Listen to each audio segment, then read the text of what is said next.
ডিনারে রুটি আর আলুর তরকারির হাত থেকে আজকে বাঁচলাম বাবা। দুটো ওকোনোমিয়াকি আর একটা জাপানিজ অমলেট আমরা অর্ডার করলাম। জাপানিজ অমলেটটা কিছুই নয়, বাঙালিদের অমলেটের মতোই খেতে। আর সব খাবারে এদের সয়া সসটা তো অ্যাড করবেই এরা। আর অমলেটটার সাথে স্যালাড হিসাবে যে কাঁচা বাঁধাকপিগুলো দিয়েছে এখানে, সেগুলি আমার বর মনের আনন্দে খাচ্ছে, বাড়িতে দিলে কিন্তু খায় না। যাই হোক, খাওয়া দাওয়া সেরে আমরা চলে এলাম সাপ্তাহিক বাজার করতে। জাপানে সবজি কিনছি না সোনা কিনছি বোঝাটা একটু মুশকিল আছে।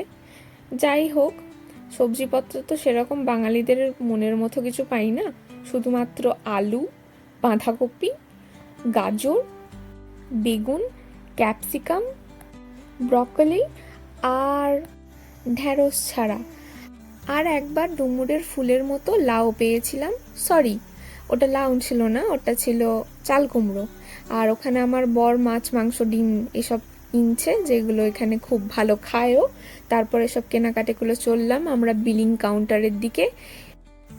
তো সামান্য এই কটা জিনিস কিনে ব্যাংক ব্যালেন্স আমরা হালকা করে এখন চললাম বাড়ি।